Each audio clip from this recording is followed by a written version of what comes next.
toward the call. It really is a blizzard. I just went outside and danced in the snow. Oh my gosh, thanks, Ed. Wow, a blizzard in Vegas. Crazy. Winter is coming. Oh, there's Joey too. All right, so I'm going to go ahead and get this started. My name is Lisa Jordan. I am the Managing Director of the IEA, and I'm also the Executive Director of the Charlotte Executives Association. If I haven't met you yet, welcome and thank you for joining us on our monthly webinar series. We do these once a month. They are free for IEA members to attend or host. So if you have a great topic that you think would be relevant to other IEA members, certainly reach out to me. I will put my contact information in the chat, and I would love to talk to you about hosting an upcoming webinar. Also, I put in the chat the link to our YouTube channel, and I'll stick that in there again here as we move along. If you just joined, you probably can't see it. And our YouTube channel is where all of the webinars get posted after the fact. So if there was some great information here, or you want to go back and reference it, you can use that, or like, subscribe, share it. We would love to see your participation on that. So now I'm going to introduce Erin, who is from Edmonton. Erin, is it Bard? Am I saying that right? Baird. Baird, that's it. Okay, Erin Baird has over 10 years experience with ShoreHire. Through her years at ShoreHire, she has had the opportunity to work with a variety of companies in various industries, such as oil and gas, construction, and transportation. She's attended and presented at many industry conferences and has facilitated numerous reasonable suspicion training sessions. Without further ado, Erin, take it away. Thanks so much, Lisa. Thanks everyone for joining. We were joking earlier that, nothing says Happy Valentine's Day like reasonable suspicion training. So thanks for grabbing a couple or an hour here to join us. Hopefully you find the topics interesting. So moving along, thanks for the introduction again, Lisa, to myself. I'll just introduce ShoreHire briefly in case you're not too familiar with us. We're an occupational health testing company. So our core purpose really is to provide the foundations for safe, healthy, and productive workforces and communities. And we do that through our services such as drug and alcohol testing, audiometric or hearing testing, lung function, so mask fits, barometry, those types of things, fitness to work, so making sure the candidates have the necessary strength and conditioning to complete the work that they're applying for. We also do, background checks, on-site testing, online training, and much more. So just to kind of give you some context around who we are, as well as we do conduct many reasonable suspicion training courses for those companies that have workers in safety sensitive positions and really want to gain more knowledge in terms of the signs and symptoms that they should be looking out for when it comes to substance use, misuse, and impairment. So that's kind of going to be what we go over today. So what we'll touch on is just some general statistics related to workplace alcohol and drug use. I have some ShoreHire specific drug and alcohol testing positivity rates so that you can see sort of what the industry is looking like in terms of what drug tests companies are completing, what the positivity rates look like, that kind of thing. We'll touch on the risks of workplace substance misuse and impairment. So what kind of risks and implications could that lead to? What does reasonable suspicion mean? We'll look at some regulations and best practice guidelines around reasonable suspicion training and testing. Brief overview of what the reasonable suspicion 5-step process looks like. And then at the end, just some kind of next steps and tips for employers for what they can kind of work towards. And then we'll have some questions at the end.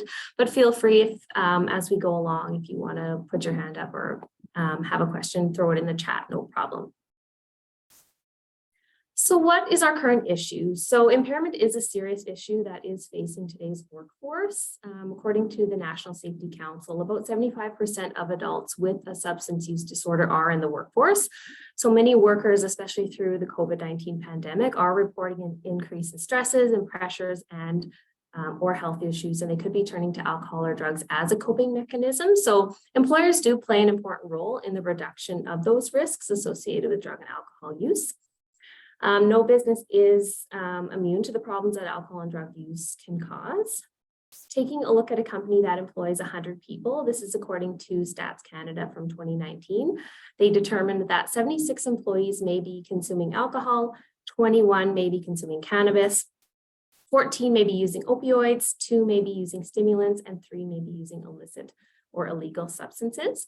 And some could also be using multiple substances. So they could be consuming alcohol on a regular basis. It could just be recreational, or it could be more problematic use. They could also be consuming cannabis. So there are going to be increased risks the more that individuals use these various substances closer to the time frame of when they're starting their work, especially if they are in a safety sensitive environment.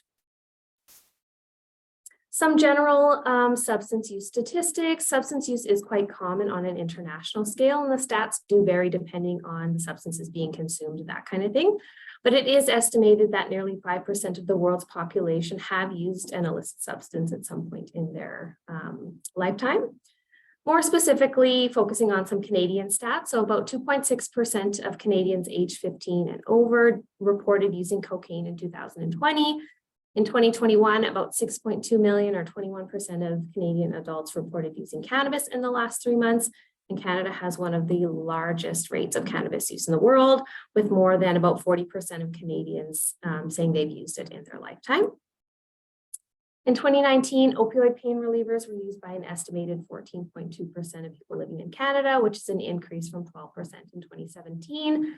And the opioid-related deaths continue to climb. So there were over 30,000 opioid toxicity deaths in Canada between 2016 and 2020. And a large concentration of those occurred in BC, Ontario, and Alberta. So it is still a major issue going on with opioid use and misuse.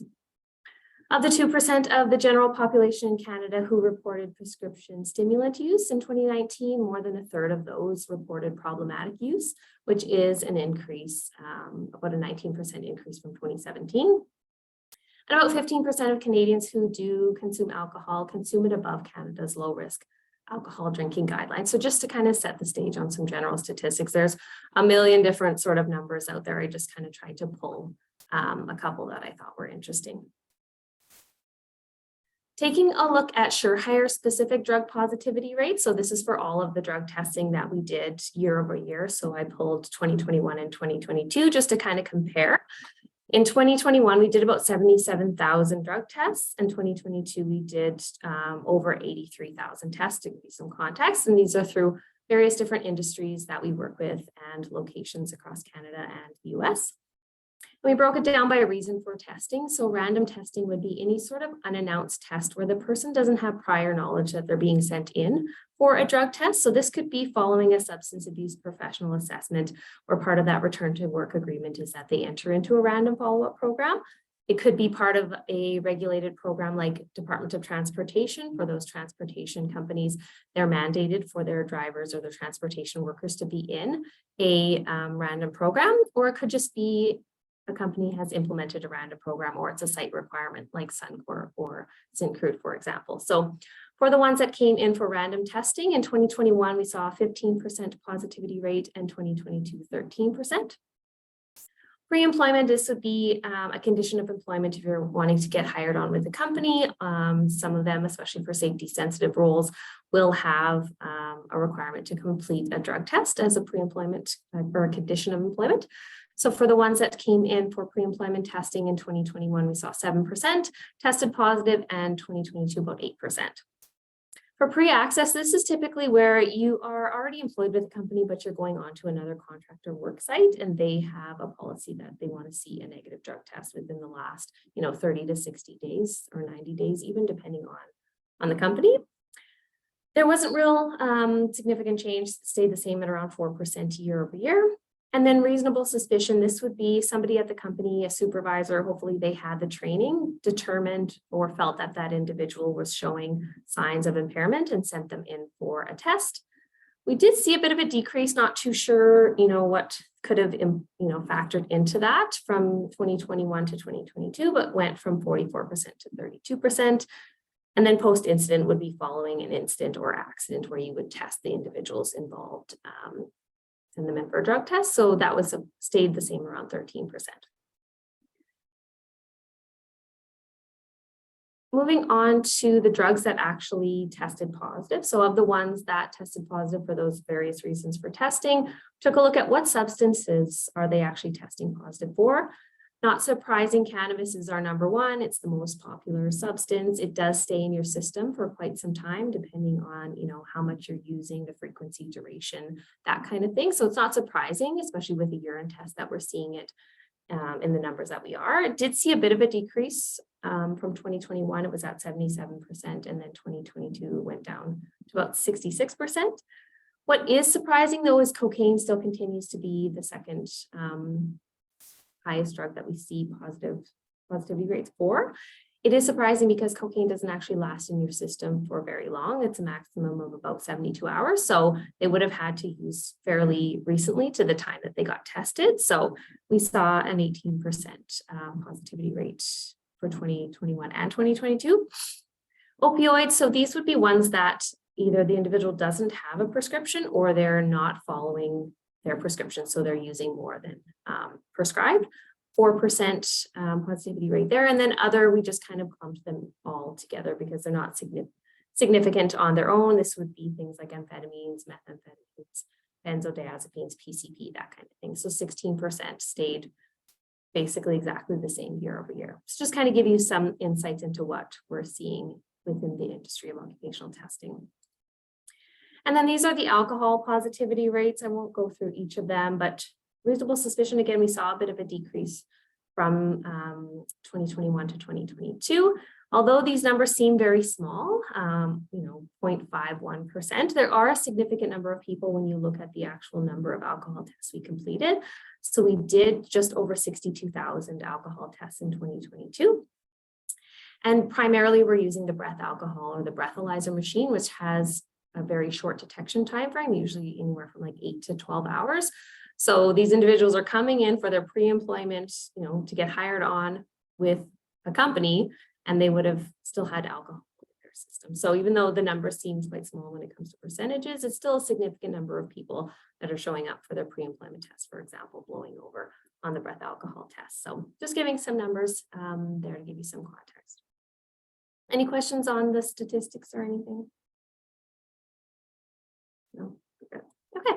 So moving on to workplace impairment. Impairment itself is kind of an umbrella term. So it is defined as being in an imperfect or weakened state or condition. Could also be defined as a diminished in function or ability, lacking full functional or structural integrity, as well as being unable to function normally or safely because of intoxication by alcohol or drugs. So impairment can result for a variety of circumstances. Some could be temporary, some could also be long-term or permanent.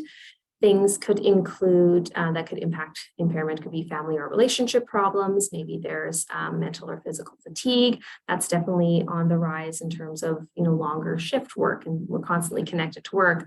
Workers are feeling the impact of fatigue. Could be traumatic shock, maybe medical conditions or treatments of those medical conditions, employment issues, maybe there's conflict, bullying, shift work, that kind of thing. A lot of those factors could play into somebody being not fit for work or impaired, as well as obviously the effects of substance use and abuse. So some of the risks if somebody is impaired or not fit for work, especially in a safety sensitive environment, some of the risks could be employee injuries and even death, property or equipment damage. There could be an increase in absenteeism or sick leave, increase in conflict and violence, increase in turnover, reduced productivity, increase in theft, and decrease in employee morale. Many aspects of the workplace, especially those working in safety sensitive environments, require you, to be alert, have those quick reaction times. So impairment to these qualities can cause incidents and then interfere with the accuracy and efficiency of individuals' work. So moving on to what is reasonable suspicion. So the term reasonable suspicion refers to having those objective, justifiable suspicions that have to be based on specific facts or circumstances that would justify conducting an investigation or an assessment of that employee's fitness for duty, or just to explore possible explanations for their unusual conduct, actions, or appearance. So if you're wanting to potentially test for reasonable suspicion or reasonable cause, it has to be based on those specific observations, and it should be observations from a trained supervisor or documented and reliable information from a reliable source. It has to be specific, clearly stated observations concerning their appearance, behavior, speech, and odor. So it has to be objective. It can't just be, I'm going to go test this person because, I want to. It has to have those objective findings, and those signs and symptoms have to correlate with possible alcohol or drug use. Some other terms it could be referred to as reasonable cause, reasonable grounds, or observation of employee conduct, but I'd say 95% of the companies do refer to it as a reasonable suspicion.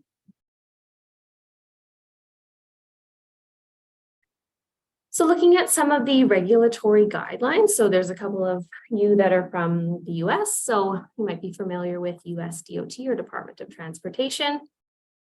So the United States Congress recognized the need for a drug and alcohol-free transportation industry. Obviously, you know, those working in the industry, highly safety sensitive, anywhere from commercial motor carriers to railroad, aviation, things like that.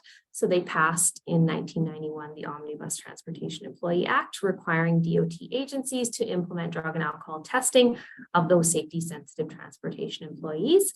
So anyone performing tasks defined by U.S. Department of Transportation as safety sensitive would be subject to mandatory workplace alcohol and drug testing. So it's very strict and stringent when it comes to DOT policy. You have to follow, pre-employment testing. You have to be in a random program. There's a clearinghouse. There's a bunch of components which are mandated, as well as it does state that supervisors do have to complete that reasonable suspicion training so that they have that information education to be able to consistently determine if somebody might be under the influence and how to act on any deviations from the policy. Whereas when we look at Canada does not have a government mandated drug and alcohol testing policy or program, but there are some really great best practices out there. For example, the Canadian model, basically its purpose is to contribute to a safe workplace for all workers by reducing the risks associated with inappropriate use of alcohol and drugs.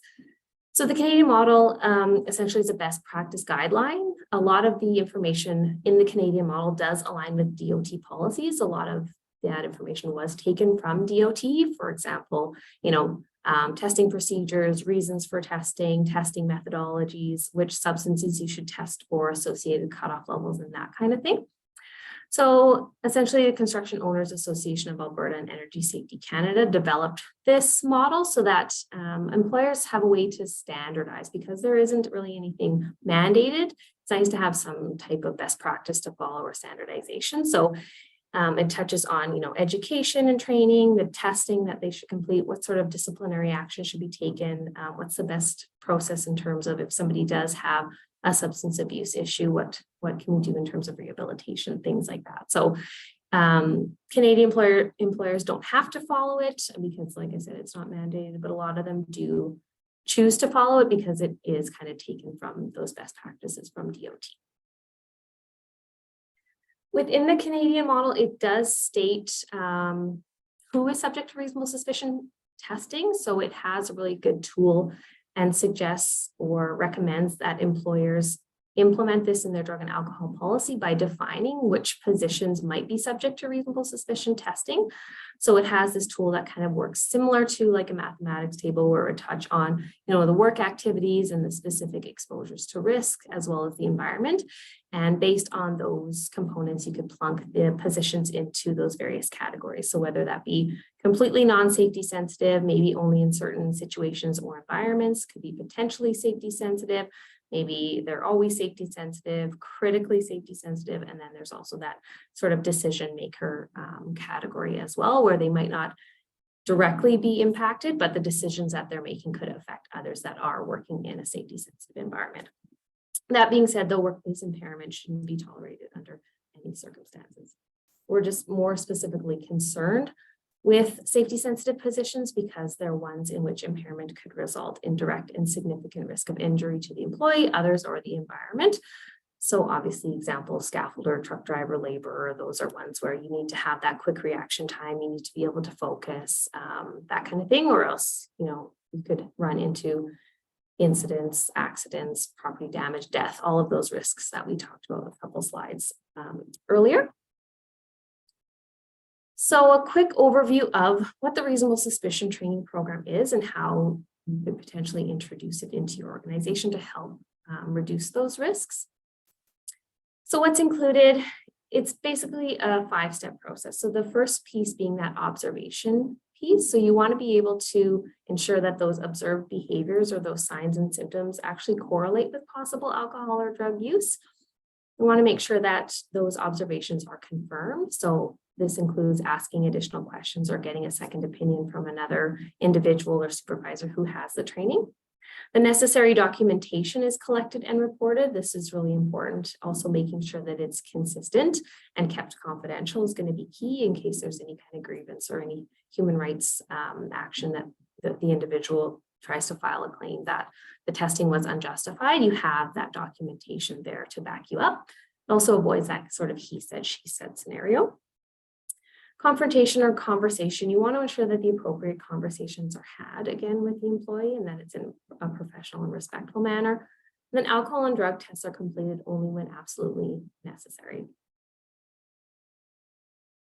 When it comes to the observation piece, being a supervisor, you have to be aware of what actions and behaviors your employees are presenting on, just as that risk mitigation tool. So knowing what to look for is the first step. So there's typically 4 main indicators that you would look for to help you determine if somebody might be not fit for work or under the influence or impaired. Someone's appearance, their behavior, their speech, and then different odors. So as you go through, if you were to complete more of the in-depth training, it would go through all of the specific drugs or substances and provide specific examples of what someone's appearance might look like, what behaviors they might be presenting on, what does the odor or the speech pattern look like. But for the purposes of today, we'll just kind of go through a brief overview. So there's different drug chemical classifications. Typically, if a substance falls under one of these chemical classifications, they will exhibit similar signs and symptoms.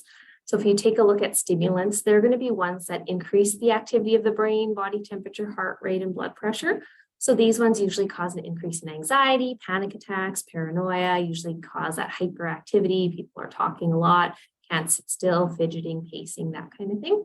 Whereas the opposite is true for depressants. These are going to be ones that actually slow down the activity of the brain and the nervous system. They don't usually cause harm.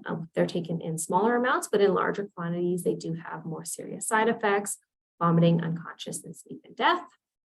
And then hallucinogens. These would be ones that change the person's perceptions towards reality, could cause hallucinations. They're starting to, see and hear things that actually aren't there. And a lot of these ones do also cause intense mood swings, possibly violent behavior, things like that. So specific substances, just kind of give you some examples. So if we take a look at alcohol, you have your wine, spirits, beer. This would be categorized as a depressant. So it does impair your judgment. You'd have slower reaction time, slower reflexes. You might be sleepy, slurred speech. You obviously have the smell of alcohol, things like that. Cannabis can also be categorized as a depressant. Sometimes could even fall under that hallucinogen category. It does impair your memory, coordination. You could have, red eyes, dilated pupils. There's that skunky smell. You've heard of people getting really hungry, causes the munchies, that kind of thing. A couple of depressants, so opioid medications like codeine, morphine, heroin, even getting into some of those stronger, more potent semi-synthetic opioids like hydrocodone, hydromorphone, oxycodone, those ones. So they do, again, slow your reflexes, impair your balance. You could have restricted pupils. Again, drowsiness could be falling asleep, nodding off, things like that. Hallucinogens, an example, PCP. So this does cause those sensory delusions or illusions, dizziness, sweating, decreased coordination, could cause confusion, weakness, things along those lines. And then just to give you some examples of stimulants, it could be cocaine, amphetamines, MDMA. These are usually taken to, elevate your mood. It causes overactivity or hyperactivity. People usually, can cause them to panic, have paranoia. They'll be anxious, they might have tremors, could be shaking, might cause that violent behavior, again, fidgeting, pacing, just that talking really quickly, that sort of thing, just to name a few. But again, if you were to go into the more in-depth training, it would go through every substance in a bit more detail in terms of the observations that you should be looking out for.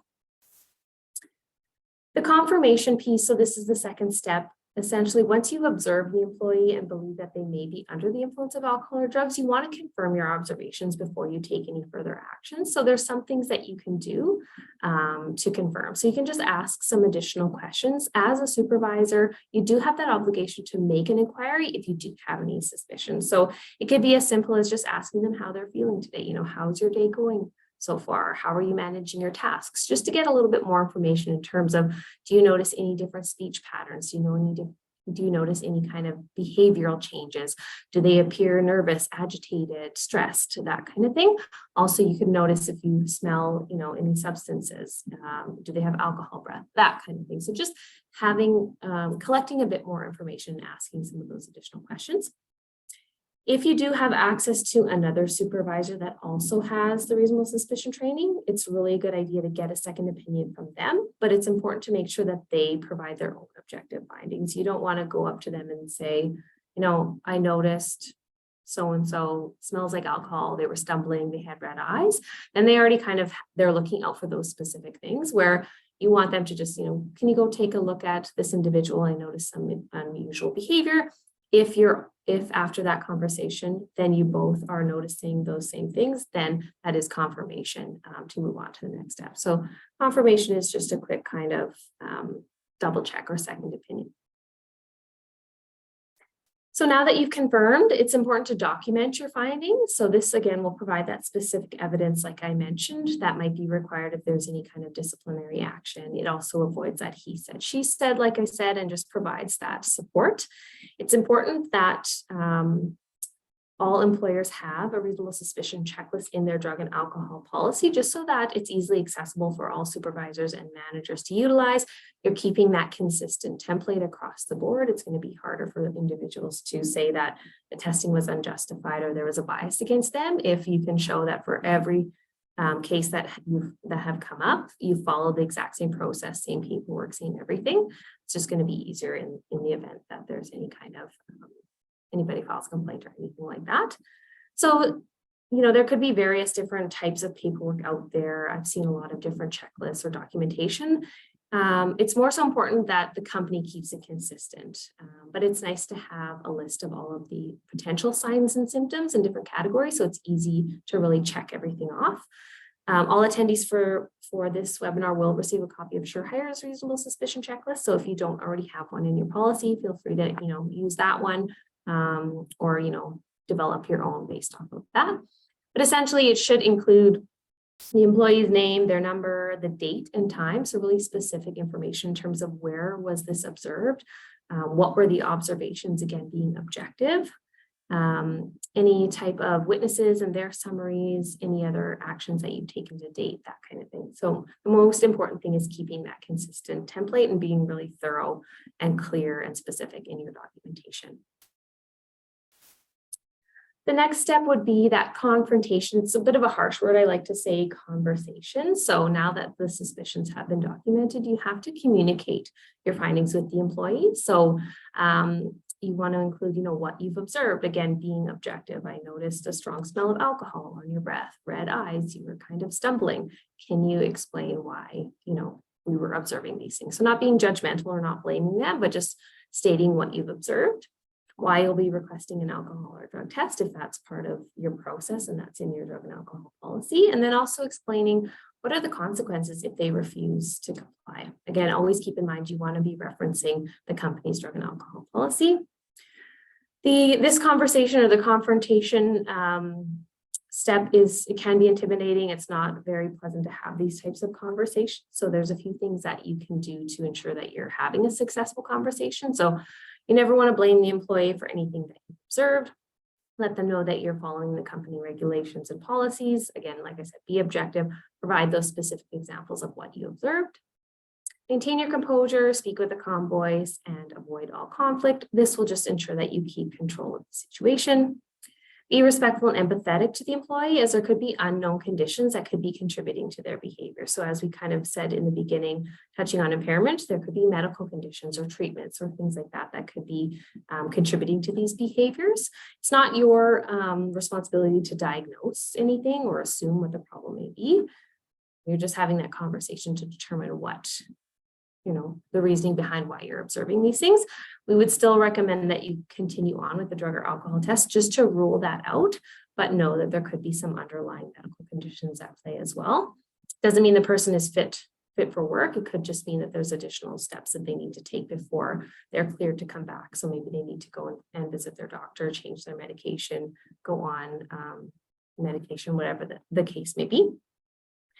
Sure that there's that open two-way communication, allows the employee to speak as well, and then just conclude with a positive outlook. So maybe you have a really great employer assistance program or something along those lines. If it is, the employee opens up to you about family problems, or there was a death in the family that's contributing to their behavior or something like that, try to conclude it with a positive outlook and provide them with the support as necessary. If after all of that, you did feel that we want to move forward with the drug and alcohol test, there's a variety of different types of testing methods. Again, it's important that the types of testing and the reasons for testing that you're completing are outlined in your drug and alcohol policy. So some of the drug testing methods or terms that you might hear is point of collection, or POCT, or express testing. Essentially, this provides quick, qualitative, same-day results. So it's going to let you know yes or no, something was detected, typically within a few minutes. Gold standard is to send it to a laboratory. So they would provide you with that quantitative, so the actual values of how much was detected of that particular substance. It provides the court admissible, legally defensible test results, but it does take about 2 to 5 business days to come back. Also, when you're completing lab-based testing, it does have to go through a medical review officer process. So they'll be the ones to be able to determine, does the person have a valid prescription? Are they taking it appropriately or based on their prescription, that kind of thing. So the medical review officer will be the one to determine if they're taking it appropriately or not. And also if there is any type of safety sensitive advisory. So as we saw with opioids, they do have highly safety sensitive side effects. So somebody could be on an opioid-based prescription, taking it appropriately. That still doesn't necessarily mean that they're fit for work in a safety sensitive capacity, just because of the nature of the medication that they're taking. So the MRO would be able to provide that safety sensitive flag for that individual there if there were any type of medications.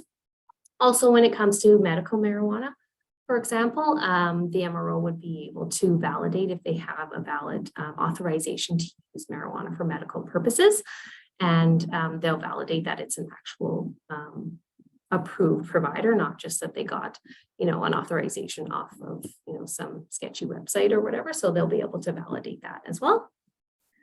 And then there's various different drug testing methods. They all sort of have their pros and cons. There's urine testing. It provides more of a historical snapshot of drug or alcohol use. So it goes back a little bit farther, especially when we're talking about marijuana or THC, depending on the person's body composition, their metabolism, how much they've used, the frequency, that sort of thing, the potency of the THC versus CBD. It can last in your system for 30 or more days for a chronic user.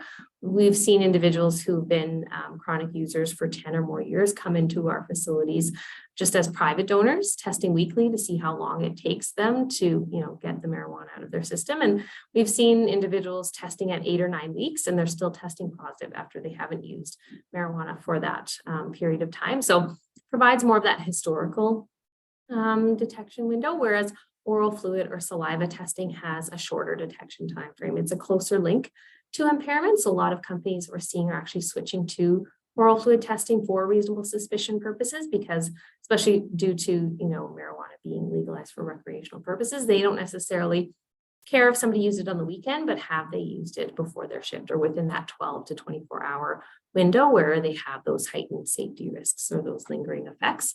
So a lot of companies have been switching to that oral fluid or saliva testing for those reasons.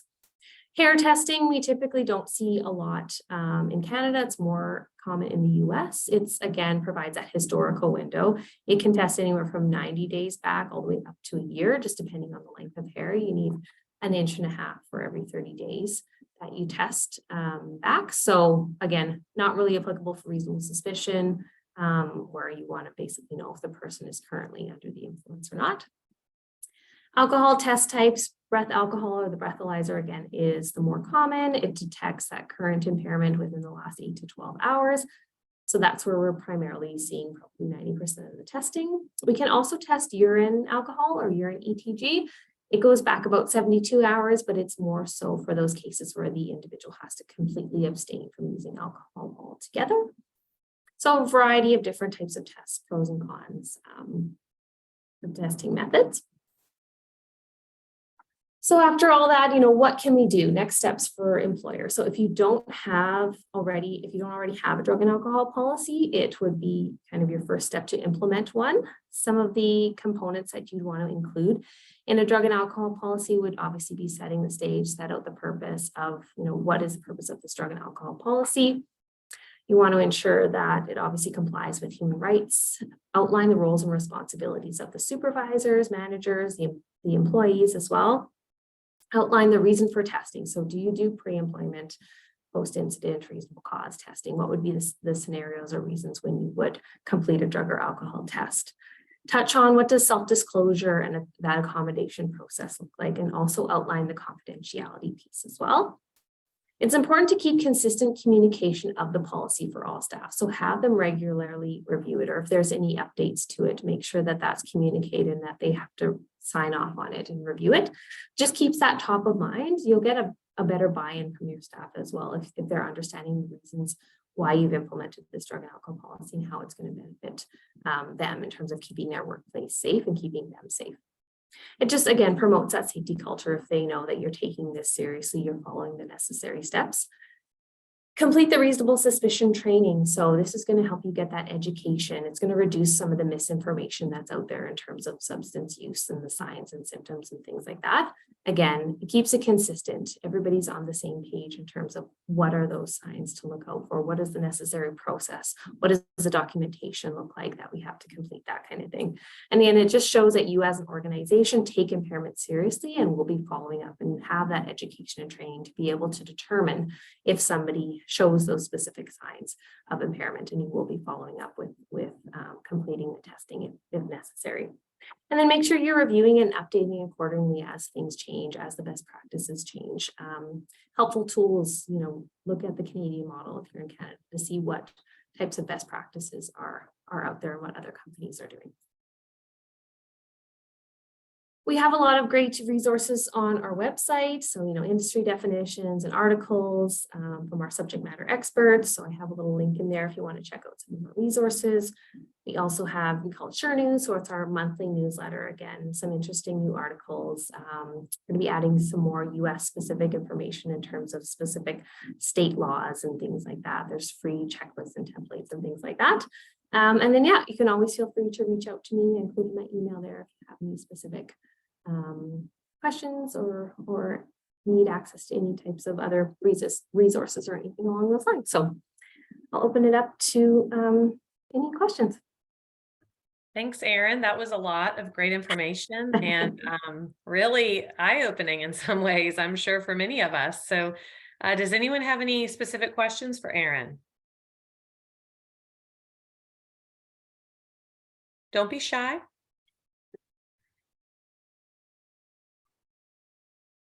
No, nothing? No. Yeah, you can always reach out to me after. I have one. Okay, go ahead, Dean.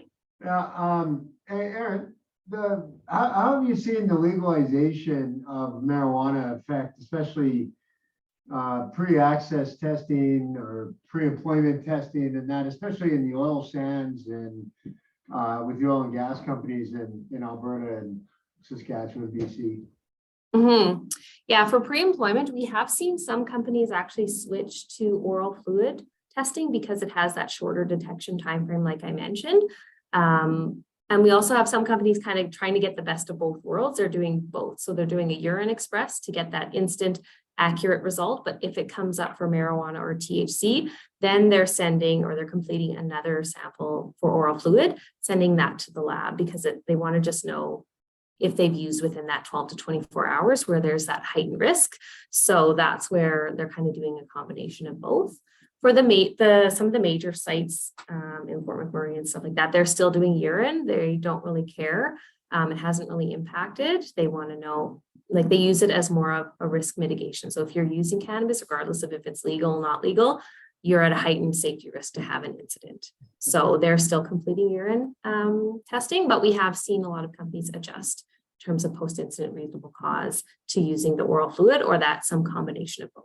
If it tests for THC on the urine express, then they follow it up with the oral fluid or saliva lab-based test just to determine if have they used within that 12 to 24 hours.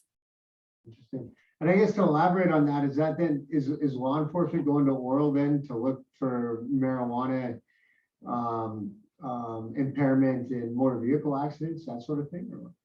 Yeah, so right now I think they are approved. The only approved device is the Draeger device. So it is similar to oral fluid testing that we would do. Again, it hasn't been shown to be super accurate. I think there were some issues with it in terms of if it got too cold, it wasn't as accurate, that kind of thing. Again, it doesn't detect current impairment. No drug test detects current impairment. It's basically, have you used or do you have it in your system?